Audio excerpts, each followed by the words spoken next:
እንደዚህ አድርግ፣ እሺ፣ አጥና፣ እሺ፣ ተቀመጥ፣ እሺ፣ ከቤት መውጣት የለም፣ እሺ።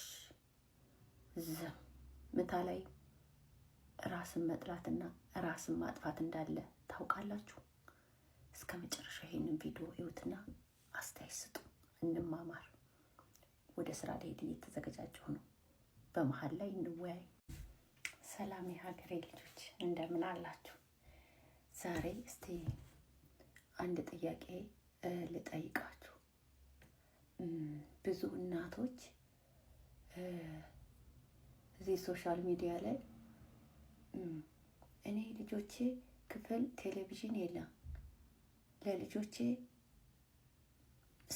ስልክ አልፈቅድም፣ ትንሹ ይሄን ያህል አመቱ፣ ትልቋ ይሄን ያህል አመቱ ትላላችሁ።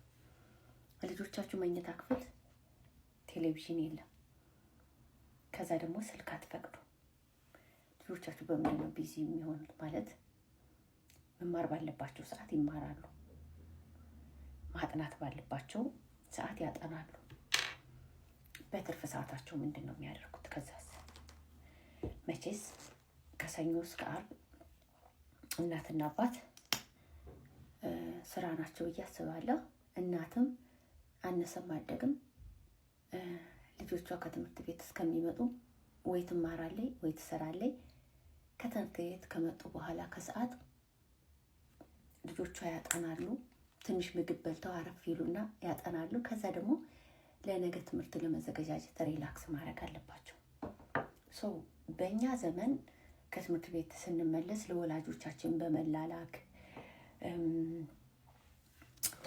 ቤት በማጽዳት ሴቶቹ፣ ወንዶቹ ደግሞ እንደለባቸው ውጭ ወጥተው ኳስ በመራገጥ አባሮሽ በመጫወት ብይ በመጫወት በተለያየ ነገር በመጫወት ነው ራሳቸውን ቢዚ የሚያደርጉት። አሁን ደግሞ ዘመኑ ተቀይሮ አብዛኛው ልጅ ከስልኩ ጋር ነው ቢዚ።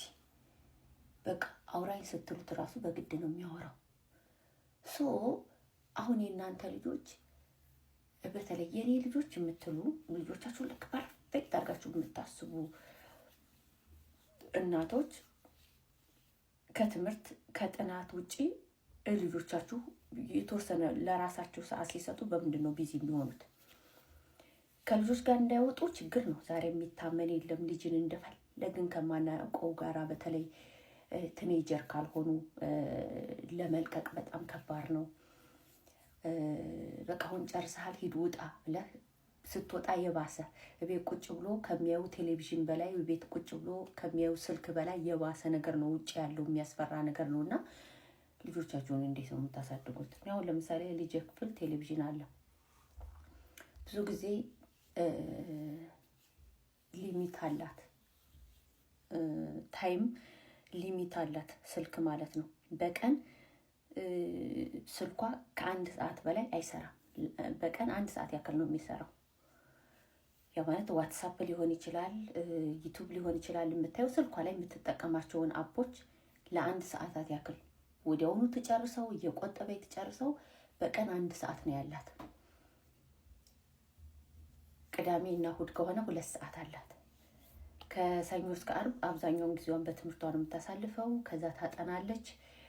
ከዛ ቴሌቪዥን ነው የምታየው። ኔትፍሊክስ ለህፃናት የሚፈቀድ አለ።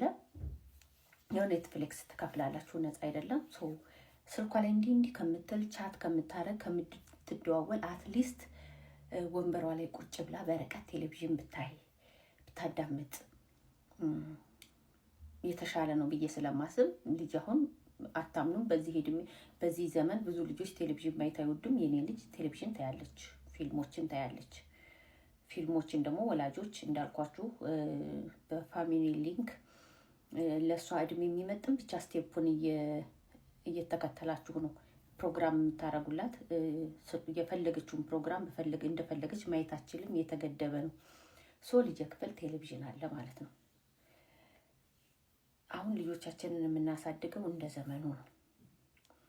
ከዘመኑ በተለየ ሁኔታ እንደ ድሮ ላሳድግህ ብለው ምናልባት እኔ ጥሩ እያረኩት መስሎኝ ያንን ልጅ እያስጨነቅኩትና ሌላ ጭንቀት ውስጥ ራሱን እንዲያጠፋ የሆነ ቀን ህይወት ትርጉም እንዲያጣ ዲፕሬሽን ውስጥ እንዲገባ ላረገው እችላለሁ። እና አንዳንድ ወላጆች ልጆቻችሁ በጣም ፐርፌክት ሲሆኑ ቆም ብላችሁ አስባችሁ ታውቃላችሁ? ምናልባት ዲፕሬሽን ውስጥስ ሊሆን ይችላል ብላችሁ አስባችሁ ታውቃላችሁ?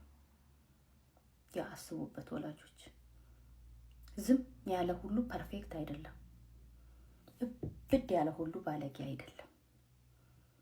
አንዳንድ ጊዜ እንዲህ አርግሽ፣ ቁጭ በለሽ፣ ስልኩን አምጣውሽ ውስጥ ድብርት አለ። በቃ ይቻልም ከንቱ ናት። ቢሄድስ የሆነ ቀን ኦልሬዲ ራሴን ስለማጠፋ ብሎ ሊያስብ ይችላል። ለዛ ነው ብዙ ጊዜ በጣም ጀንተል ተማሪ፣ በጣም ሰክሰስፉል፣ በጣም በትምህርታቸው ሊቅ ዝምተኛ የሚባሉ ሰዎች ምን የመሰለ ድንጋይ ራስ የሌላ ሰው እድሜ ተሰጥቶት መኖር እየጓጓ የተማረ ጭንቅላት ይዞ ሳናስበው ራሱን አጠፍቶ የሆነ ሱስ ውስጥ ገብቶ የሆነ ዲፕሬሽን ውስጥ ገብቶ ብቻውን እንዲህ ስንል የምናየው ለዛ ነው። እና አንዳንዴ ከዘመኑ ጋራ በመጠኑ ብንጓዝ ብዬ አስባለሁ። ምን ሀሳብ አላችሁ እናንተ እዚህ ላይ? ወደ ስራ ላይ